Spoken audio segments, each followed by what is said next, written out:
Bim les ninjas, aujourd'hui j'ai envie de te présenter une vidéo sur comment on va faire pour augmenter la persévérance et de l'endurance. C'est vraiment des outils qui sont hyper intéressants.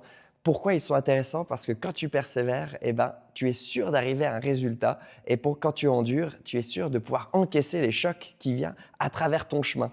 On va voir plusieurs étapes pour arriver à développer cette persévérance, pour l'augmenter parce qu'on est tous à une échelle différente et pour augmenter son endurance. À mon avis, c'est vraiment un outil qu'on peut l'appliquer dans la vie de tous les jours. De mon côté, quand j'étais petit, je faisais beaucoup de tennis et j'ai déjà commencé à mettre en place certains mécanismes pour augmenter déjà la persévérance. Je me suis dit qu'en m'entraînant beaucoup, je pourrais gagner de plus en plus, acquérir de plus en plus de valeur à mes entraînements, à mes matchs. Je pourrais aller plus loin dans ce que je vais faire. Je vais pouvoir aller faire plus de coups droits qui vont rester dans le terrain, plus de services qui vont être propres, etc. etc. Donc, j'ai commencé à faire, par exemple, mon problème, c'était de faire les services. Je faisais beaucoup de doubles fautes et je pense, c'était environ vers 10 ans, quelque chose comme ça, je passais des séries de 2 heures de temps à faire des services sur un court de tennis, à peu près peut-être 2 fois par semaine. Et ce que je retrouvais par là, c'était que je m'ennuyais pas du tout. Quand j'étais en train de faire mes services, j'étais convaincu que c'était un entraînement qui était spécial, que c'était un entraînement qui allait me donner de la valeur ajoutée. Et c'est la première étape, c'est déjà de se rendre compte le pouvoir de cet outil. Parce que c'est pas très compliqué. Il n'y a pas besoin de beaucoup de choses. Il y a juste besoin de ne pas réfléchir et de faire l'action. Et très souvent, c'est d'entamer l'action qui est le problème et c'est de commencer à mettre ses baskets pour aller faire, par exemple, un jogging, c'est de prendre sa raquette pour aller jouer au tennis, de prendre un rendez-vous avec un copain pour s'entraîner. Et toutes ces choses en fait, qui bloquent, en fait, ça nous, ça nous met dans un état où on se dit, bon, je remets à demain, je remets à la semaine prochaine, je ferai ça plus tard. Et là, on va diminuer en fait sa persévérance. Parce que tous ces réflexes, toutes ces choses, c'est des choses qu'après, on va appliquer au quotidien dans la vie du travail, dans la vie professionnelle, dans la vie de l'école, etc. Donc, important pour moi, c'était de faire des services, d'attaquer les services et de résoudre le plus gros problème que j'avais de faire ces doubles fautes. Du coup, je faisais mes services, boum, boum, boum, boum, je passais mes 2 heures de temps, je revenais à la maison, j'étais content d'avoir réalisé mes 2 heures d'entraînement. Ce que je veux dire par là, c'est que ce réflexe-là, maintenant, je l'applique automatiquement, par exemple, pour mes entraînements. Je me dis, je dois gagner plus en cardio. Parce que, par exemple, quand je faisais les arts martiaux, enfin quand je fais les sparring, je sens qu'à un moment donné, le cardio diminuait et je sentais que j'avais moins de bons réflexes. Donc pour moi, c'était vital dans ma tête de me dire, bon, je suis un ninja dans ma tête, il faut que je sois complet. Et là, je sens que mon cardio diminue, donc il faut que je l'entraîne. Et du coup, ce que je me suis dit, c'est, OK, j'habite en montagne à 500 mètres de dénivelé, il y a à peu près 6 kilomètres. Donc je peux descendre en courant et remonter en courant. Et en même temps, je vais voir si j'arrive à tenir ce rythme-là 2 fois par semaine pour descendre et remonter.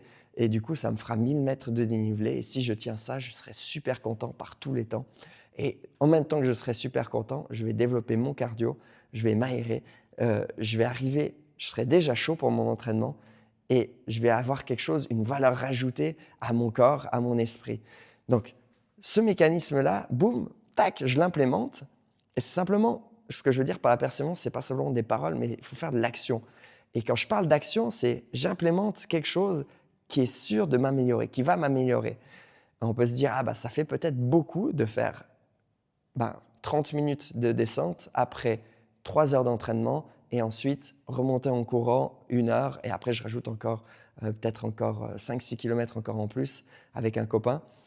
Mais on pourrait se dire, c'est beaucoup, mais en fait, c'est pas vraiment beaucoup, c'est personnel. Par exemple, pour moi, c'est normal. Pour quelqu'un qui fait plus de kilomètres, c'est rien du tout ce que je fais. Et pour quelqu'un qui ne s'entraîne pas du tout, se dit, mais je ne vais pas faire quelque chose comme ça. Ce n'est pas le point de vue que j'ai envie de t'amener. Le point de vue, c'est d'implémenter quelque chose qui va t'améliorer, qui va nous améliorer et qui va nous pousser à être plus forts, plus résistants et qui va nous aider à être plus persévérants. Parce que très souvent, je vois des gens qui commencent quelque chose et qui s'arrêtent. Et je vois qu'ils sont super bons en plus dans ce qu'ils font. Et je me dis, mais c'est pas possible, pourquoi il s'arrête? Il est tellement fort, lui. Pourquoi il s'arrête? Et en fait, la personne est trop forte et comme elle n'a pas de problème à résoudre, elle ne voit pas pourquoi elle va s'entraîner. Et c'est intéressant ça parce que d'un coup, dans nos têtes, on se dit: «Ah ben je suis trop fort là-dedans» ou «Je suis trop fort ci». Mais non, moi je me dis toujours: «Je suis un débutant et je suis là pour apprendre et quoi qu'il arrive, je suis là pour apprendre».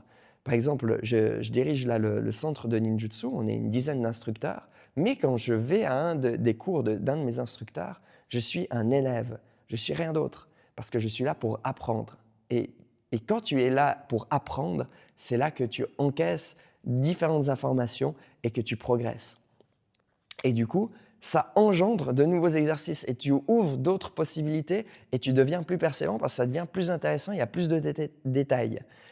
Si tu restes juste en surface, par exemple, je veux taper dans le sac, je tape dans le sac. Ta, ta, ta, ta, ta, ta. Au bout de 6 mois, tu tapes toujours dans le sac. Mais tu ne te concentres pas sur les détails. Et qu'est-ce qui se passe au bout d'un moment? Il y en a marre parce qu'il n'y a pas de changement. Mais le changement, en fait, c'était simplement dans la tête, dans notre tête, qui fait que on va s'intéresser à des détails. On va s'intéresser à oh ok, si je fais ma frappe, c'est pourquoi dans un sparring, ah c'est pour mettre une esquive. Ah bah je vais voir le cours de technique pour apprendre à faire mes esquives. Et après, ah ok, je me sens pas assez endurant, j'ai pas assez de force dans mes bras, je vais faire le cours aussi de cross-training en même temps. Parce que c'est tout ce qu'on a à l'intérieur de nos cours. On a différents modules qu'on peut aller. Par exemple, 1 heure, on va faire la frappe, 1 heure de cross-training, 1 heure de sparring, etc. Et du coup, on peut exactement aller piquer un petit peu partout plein de choses. Mais du coup, on va augmenter notre persévérance parce qu'on va être plus appliqué et on va continuer plus loin et on va se dire qu'il y a une évolution qui se passe. Et c'est là aussi que je veux amener dans la prochaine étape, c'est de voir l'évolution qui va se passer à l'intérieur de soi. Si on remarque aucune évolution, c'est clair que le moral va descendre. Tandis que si tu vois de l'évolution, si tu vois que tu es plus en forme, si tu vois que tu es plus heureux, si tu vois que tu as moins mal au dos, tu as vraiment des résultats. Et en voyant les résultats, c'est là que tu vas pouvoir te pousser plus loin. Tu vas te dire, bon, ok, cette semaine, j'ai fait ça, ça, ça en plus. Donc, je vais augmenter encore ça parce que je sens que mes épaules ne sont pas assez fortes. Et si tu mets une structure, et sous cette structure, il n'y a pas d'émotion. Il n'y a pas de il fait mauvais, ah non, j'ai pas envie, il y a l'inconfort, ah mais j'ai le rendez-vous, je vais aller boire des verres. En fait, tu structures quelque chose et tu structures ton mental. Qu'est-ce qui se passe quand tu fais ça? Boum, ton cerveau est prêt à attaquer et tu vas être beaucoup plus endurant. Et là, ça me permet de rebondir sur l'endurance. Ça veut dire que tu as structuré l'effort, tu as structuré ce que tu vas faire, tu as fait un pacte avec toi et avec ce pacte, tu vas pouvoir attaquer tes entraînements. Et quand tu fais l'entraînement, c'est pas ah je le fais à moitié, je le fais à fond et parce que tu as décidé d'une structure. Et avec cette structure, tu vas dire bon, ok, je dois tenir encore 1 heure et c'est là que le mental intervient pour l'endurance. Parce que au moment où ça fait mal, c'est là que tu auras plein de pensées qui vont venir dans ta tête.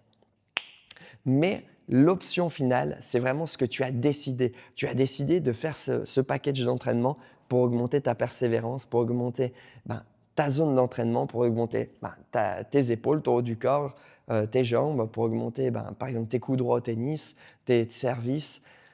Et là, quand moi je remarque, j'ai fait le plus de progrès, c'était en observant mes pensées. Et ça, c'est aussi une étape qui est très importante, c'est d'observer ses pensées pendant qu'on fait l'exercice. Un jour, je me suis dit, je me lève le matin et je me dis, je vais remonter une piste de ski, la piste de ski d'Anzer, en marche de l'ours, en tout cas jusqu'à l'intermédiaire. Et juste après, j'avais 3 heures, j'avais 4 heures d'entraînement juste après. Et je mets ma jaquette, tout content, je monte, enfin ma jaquette, mon t-shirt, mon short. Je monte vers la piste de ski, je démarre à 4 pattes, ok, tout content. Je fais 10 minutes. Là, il y avait toute l'excitation de faire un nouvel exercice. Je suis à 4 pattes dans la boue parce qu'il a plu. Et je continue à marcher. Je dis, pop, pop, pop, qu'est-ce qui se passe? Qu'est-ce que je fous là? Et là, c'est là que les pensées viennent. Ah, mais tu ferais mieux de t'arrêter. Tu as 4 heures d'entraînement juste après. Arrête-toi. Et tous les trucs qui essaient de te stopper, ils arrivent. c'est nul ce que tu fais comme exercice, ça sert absolument à rien, tu te fatigues pour rien. Et toutes les pensées qui t'arrivent, boum, boum, boum, il n'y a personne qui te regarde. Qu'est-ce que tu fais un truc pareil? Regarde, il y a quelqu'un là-bas qui te voit. Et qu'est-ce qu'il va penser de toi? Et toutes les pensées, elles t'arrivent dessus et c'est super intéressant parce que tout ce ping-pong de pensées qui t'arrive dessus, c'est comment après tu vas l'interpréter et comment tu vas pouvoir le laisser passer ou le prendre et te diminuer ton énergie. Et ça, c'est l'endurance. Parce que si tu prends une pensée et qu'elle te détruit pendant que tu fais ton exercice physique, tu réduis ton énergie alors que tu devrais te concentrer plutôt sur ton corps pour garder de l'énergie. Ça va bien au début, au bout d'une heure et demie, j'arrive bien à gérer et au bout d'un moment, au bout d'une heure et demie, je sens que le pouvoir des paroles augmente, le pouvoir des pensées en fait augmente sur mon corps et elle me rabaisse de plus en plus, elle essaie de me contraindre à m'arrêter de plus en plus. Et c'est là que je me dis, ah, je suis le pilote de mon cerveau, c'est moi qui vais commander tout ça. Et quand il dit, bon, arrête-toi, c'est bon, t'es crevé, t'as mal aux bras, t'as mal aux jambes, t'as mal aux mains, c'est mouillé, t'es trempes, tu peux rentrer, c'est bon, t'as fait le job, c'est bon, va boire un café, va. Le cerveau qui te dit ça. Et du coup, moi, je me dis, j'ai mon engagement, j'y tiens, j'y vais à fond. Je suis là pour me forger, je suis là pour m'entraîner, je suis là. Et du coup, j'ai plein de phrases que je m'envoie, des pensées avec des émotions qui font que les phrases que je m'envoie dans le cerveau, elles font que je vais tenir, elles font que je vais tenir toute cette marche de l'ours que je suis en train de faire jusqu'à l'intermédiaire. Parce que c'est pas quelque chose en soi qui est super dur, c'est pas quelque chose qui est vraiment compliqué, mais c'est vraiment le message que je veux passer par là, c'est l'introspection. Donc, je me dis des choses, je vais y arriver, je suis là pour me forger, la vie est un terrain de jeu pour m'entraîner. Toutes ces phrases que j'écris tous les soirs, que je relis tous les soirs, elles sont ancrées en moi et elles me donnent le pouvoir de pouvoir avancer plus loin et de tenir face à mes pensées qui arrivent et je dois juste les observer et les laisser passer. Et observer mon corps, observer mes sensations, observer mes gestes, observer mes mains, mes pieds qui sont dans l'eau. Tout ça font que l'endurance augmente. Et après, la persévérance augmente. Parce que c'est un jeu qui est intimement lié, la persévérance et l'endurance. Et c'est pour ça que Nin de ninjutsu, ça veut vraiment dire l'art de la persévérance. Et c'est pour ça que je suis super fan de notre art de ninjutsu. C'est pas simplement de se battre, mais c'est plutôt d'avoir des outils pour la vie de tous les jours. Parce que on est tous en train de vivre une vie professionnelle, quelque chose qui se passe, on a des moments durs, on a des moments tristes, on a des moments joyeux. Et c'est pas d'apprendre à se battre le principal, mais c'est d'apprendre vraiment à gérer tout ce qu'on a à l'intérieur de soi. Et si on arrive à comprendre ça, c'est l'étape suivante que je vais y aller.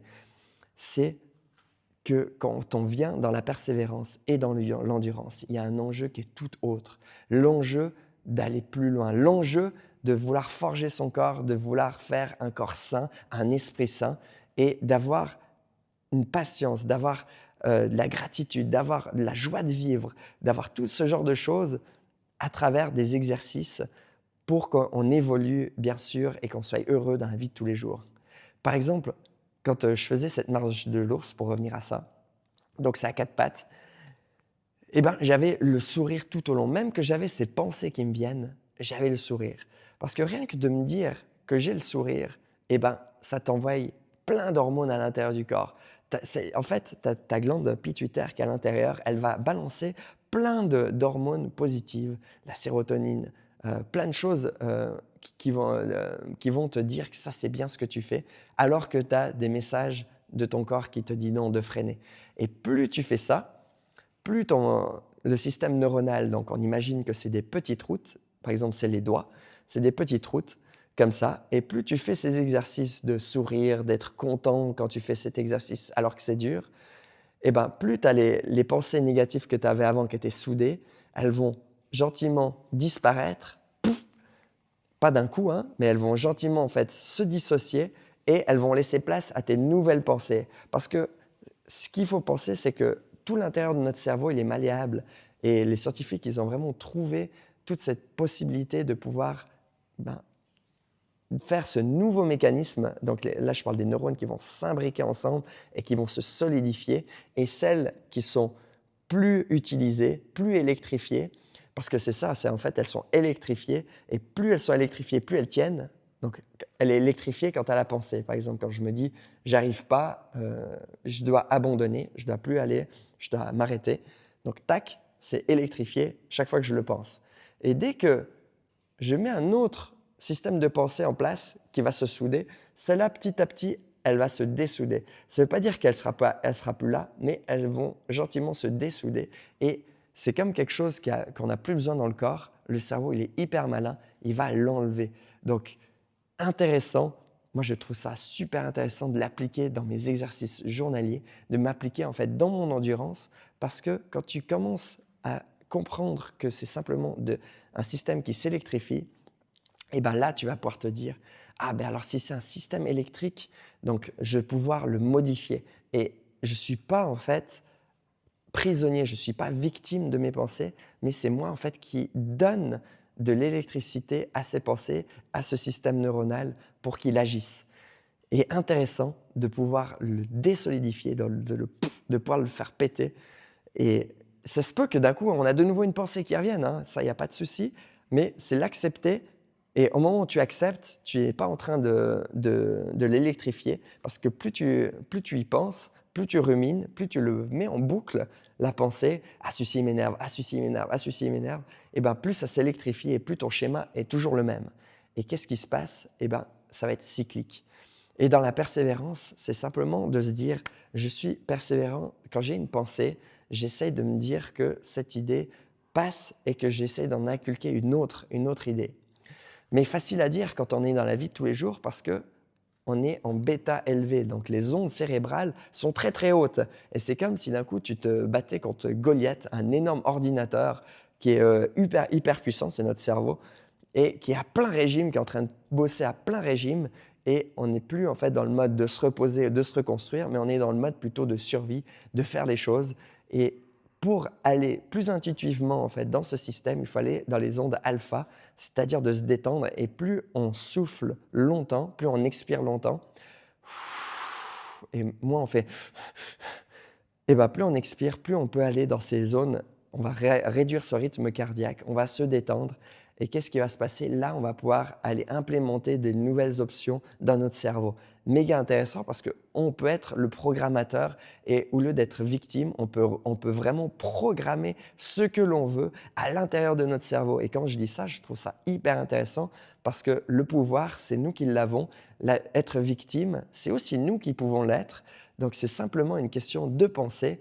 Et si on se dit tout ce qui nous arrive autour de nous, je suis la victime, ou si je me dis si ce qui arrive autour de moi, c'est pour quelque chose, je dois travailler là-dessus.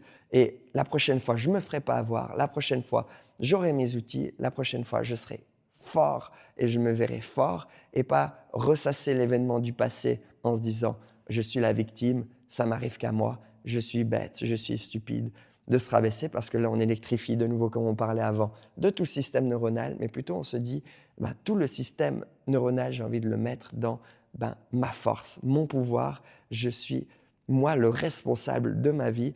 Je suis responsable et c'est ça que je veux finir là-dessus. C'est la responsabilité. On est tous responsables de nous donner du pouvoir.